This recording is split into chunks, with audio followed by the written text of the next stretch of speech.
Hello friends, welcome to winning மகா சமையல். இன்னைக்கு நம்ம சேனலில் கத்திரிக்காவே நார்மலாக நம்ம சாம்பாருக்கு, காரக்குழம்புக்கு இப்படியெல்லாம் யூஸ் பண்ணி சாப்பிட்டுருப்போங்க. கத்திரிக்காய் பஜ்ஜி கூட செஞ்சு சாப்பிட்டுருப்போம். இது மாதிரி நம்ம கத்திரிக்காயில் மசாலா வச்சு ஸ்டஃப் பண்ணி செஞ்சு சாப்பிடும்போது ஒரு வெரைட்டியாக இருக்குங்க. நீங்கள் ட்ரை பண்ணி பாருங்கள். இது ஆந்திரா ஸ்பெஷலுங்க, குத்துவங்காயா. வாங்க வீடியோக்குள்ளே போகலாம். அதுக்கு முன்னாடி நம்ம சேனலை சப்ஸ்கிரைப் பண்ணாதவங்க சப்ஸ்கிரைப் பண்ணுங்கள். பக்கத்தில் இருக்கிற பெல் ஐக்கானை கிளிக் பண்ணுங்கள். அப்போ தான் நாங்கள் போடுற வீடியோஸ் எல்லாம் உங்களுக்கு நோட்டிஃபிகேஷனாக வந்து சேரும்.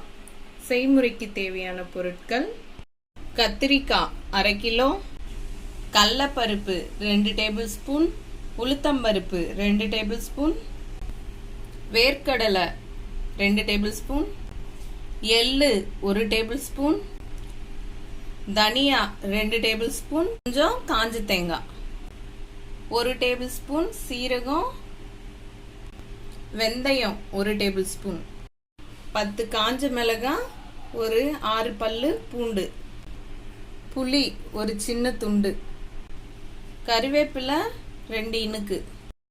இப்போ கடாய் சூடாயிடுச்சு. நம்ம வேர்க்கடலையை வறுத்துக்கலாங்க. இப்போ வேர்க்கடலை வறுபட்டுடுச்சு. இதை ஒரு பாத்திரத்துக்கு மாற்றிக்கலாம். இப்போ உளுத்தம்பருப்பு, கடலைப்பருப்பை போட்டு வறுத்துக்கலாம். நம்ம மொத்த இன்க்ரீடியண்ட்டையும் ஒன்றா போட்டு வறுத்துட்டோம்னா ஒவ்வொன்று வறுபடும், ஒவ்வொன்று வறுபடாதுங்க. அதனால நம்ம செப்பரேட்டாக வறுத்து எடுத்துக்கலாம். இப்போ உளுத்தம்பருப்பு, கடலைப்பருப்பு நல்லா வறுபட்டு நல்லா வாசனையாக இருக்குதுங்க. இப்போ நம்ம எடுத்துடலாம். இதையும் இப்போ எள்ளை வறுத்து எடுத்துக்கலாம்.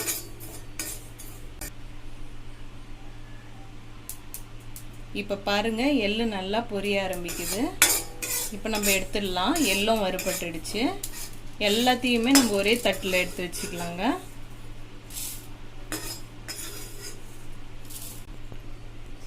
சீரகம், வெந்தயத்தை வறுத்துக்கலாம்.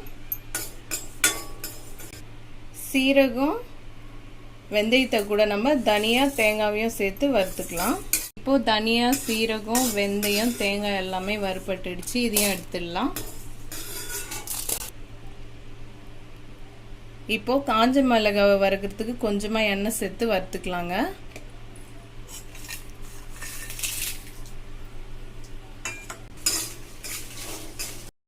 இப்போ காஞ்ச மிளகாவும் வறுபட்டுடுச்சு. இதையும் எடுத்துடலாம். காந்து விடாம எல்லா இன்கிரீடியண்ட்டும் வறுத்து எடுத்துக்குங்க. ரொம்ப வறுபடாமையும் இருக்கக்கூடாது, ரொம்ப காந்துரும் கூடாதுங்க இந்த ஸ்டஃபிங்க்கு. இப்போ நம்ம வறுத்த மசாலா எல்லாமே ஆறட்டுங்க. நம்ம அதுக்குள்ள கத்திரிக்காவை கட் பண்ணிக்கலாம். இப்போ கத்திரிக்காவை கட் பண்ணி போடுறதுக்கு நான் தண்ணி ரெடி பண்ணி வச்சிருக்கேங்க. அதில் கொஞ்சம் உப்பு சேர்த்துருக்கேன். இப்போ நம்ம கத்திரிக்காவை இந்த காம்பு பகுதியை இது மாதிரி கட் பண்ணிக்கலாம். இது மாதிரி 4 கட் பண்ணிக்கலாங்க.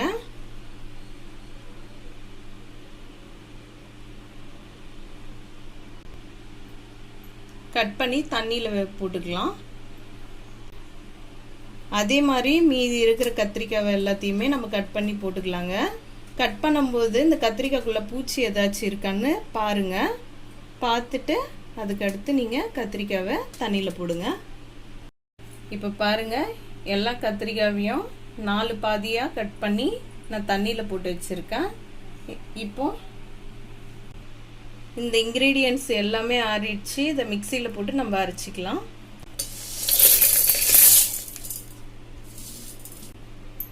இந்த கத்திரிக்காய் ஸ்டஃபிங்க்கு வந்துட்டு இந்த மசாலாவெல்லாம் வறுத்து அரைக்கிறது தாங்க பெரிய வேலையே. பூண்டை சேர்த்து அரைச்சிக்கலாம். இது மாதிரி கொரன்னு அரைச்சி எடுத்துக்குங்க. நம்ம எடுத்த புளியே ஒரு 10 நிமிஷம் முன்னாடியே நான் ஊற வச்சு எடுத்து வச்சேன். இதையும் நம்ம இப்போ சேர்த்துக்கலாங்க. இது புளி சேர்க்கும் போது இன்னும் டேஸ்ட் அதிகமாக இருக்கும். நீங்கள் வேணும்னா சேர்த்துக்குங்க, இல்லைன்னா ஸ்கிப் பண்ணிக்கோங்க. புளி சேர்த்துட்டு இப்போ மிக்சியில் ஒரே சுத்து மட்டும் போட்டு அரைச்சிக்கலாம்.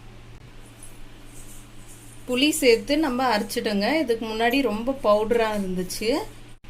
இப்போ பாருங்க, புளி சேர்த்து அரைக்கிறதுக்கு முன்னாடி வந்துட்டு ரொம்ப பவுடராக உதிரியாக இருந்துச்சு. புளி சேர்த்ததுக்கு அடுத்து கொஞ்சம் கெட்டியாகவும் இருக்குது. இது மாதிரி கன்சிஸ்டன்சி இருந்தால் தாங்க நம்ம கத்திரிக்காயில் வச்சு ஸ்டஃப் பண்ணும்போது இந்த மசாலா உதிராமல் இருக்கும். இப்போது மிக்சியிலிருந்து மசாலாவை ஒரு தட்டில் மாற்றி வச்சுருக்கேன். இப்போ நான் உப்பு சேர்த்துக்கிறேங்க. இந்த மசாலாவுக்கு தேவையான அளவு உப்பு சேர்த்துக்கிறேன். உங்கள் டேஸ்ட்டுக்கு ஏற்ற மாதிரி நீங்கள் சேர்த்துக்குங்க. மிக்சியில் போட்டு அரைக்கும் போதே கூட நீங்கள் சேர்த்துடலாங்க. கத்திரிக்காவை தண்ணியிலேருந்து எடுத்து ஒரு தட்டில் வச்சுடுங்க. தண்ணி எடுத்துட்டு இப்போ இந்த மசாலாவை கத்திரிக்காய்க்குள்ளே நம்ம ஸ்டஃப் பண்ணிடலாங்க. எவ்வளோ வரையும் நம்ம ஸ்டஃப் பண்ண முடியுமோ அவ்வளோ வரையும் நம்ம ஸ்டஃப் பண்ணி விட்டுக்கலாங்க.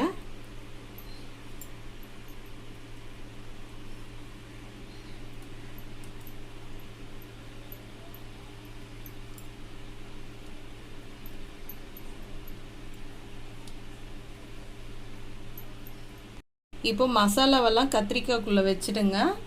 வச்சுட்டதுக்கு அடுத்து நம்ம இது மாதிரி அழுத்தி விட்டுக்கலாம். இது மாதிரி அழுத்துறதுனால மசாலாலாம் உள்ளவே ஸ்டஃப் ஆகி டைட்டாக நிற்குங்க. பண்ணுறதுனால எண்ணெயில் போட்டு நம்ம ஃப்ரை பண்ணும்போது மசாலாலாம் உதிரி வெளியில் வராமல் இருக்குங்க. நம்ம கத்திரிக்காய் ஸ்டஃப் பண்ணிட்டு இது மாதிரி கடாயில் வச்சு அடுக்கி வச்சுக்கலாங்க. இப்போ மீதி இருக்கிற கத்திரிக்காவிலையும் நம்ம மசாலாவே ஸ்டஃப் பண்ணிக்கலாம். இப்போ ஸ்டஃப்டு கத்திரிக்காய்க்கு வந்துட்டு கத்திரிக்காய்க்கு எல்லா மசாலாவையும் நான் ஸ்டஃப் பண்ணி ஒரு தட்டில் வச்சுடுங்க. இப்போ இந்த கடாயில் ஒரு 4 டேபிள் ஸ்பூன் எண்ணெய் சேர்த்துக்கலாம். இப்போ எண்ணெய் சூடாயிடுச்சு. நம்ம ஒரு 1/2 டேபிள் ஸ்பூன் கடுகு சேர்த்துக்கலாம். இப்போ கடுகு பொரிஞ்சிடுச்சு. நம்ம கறிவேப்பிலையை சேர்த்துக்கலாம். ஒரு 1/2 டேபிள் ஸ்பூன் மஞ்சள் தூள் சேர்த்துக்கலாம். மஞ்சள் தூள் சேர்த்துட்டு இது மாதிரி கலந்து விட்டுடலாங்க. கலந்து விட்டுட்டு இப்போ நம்ம ஸ்டஃப் பண்ணி வச்சிருக்கிற கத்திரிக்காவை சேர்த்துக்கலாம். அடுப்பை வந்து லோ ஃப்ளேமில் வச்சிடலாங்க.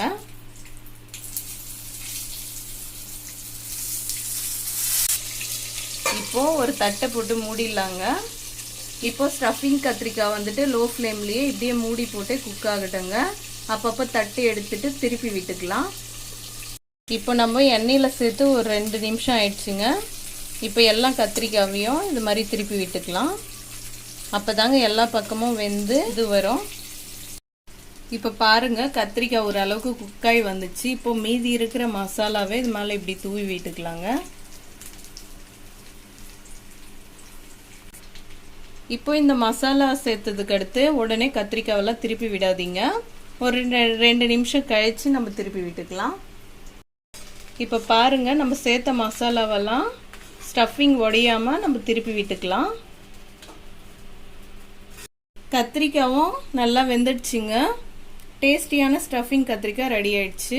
நம்ம ஸ்டவ் ஆஃப் பண்ணிக்கலாம். டேஸ்டியான ஆந்திரா ஸ்பெஷல் ஸ்டஃப்டு கத்திரிக்காயா ரெடி ஆயிடுச்சுங்க. நீங்கள் ட்ரை பண்ணி பார்த்துட்டு நம்ம சேனலுக்கு காமெண்ட் பண்ணுங்கள். இந்த வீடியோ பிடிச்சிருந்தா லைக் பண்ணுங்கள், ஷேர் பண்ணுங்கள். நம்ம வின்னிங் மகா சமையல் சேனலை சப்ஸ்கிரைப் பண்ணுங்கள்.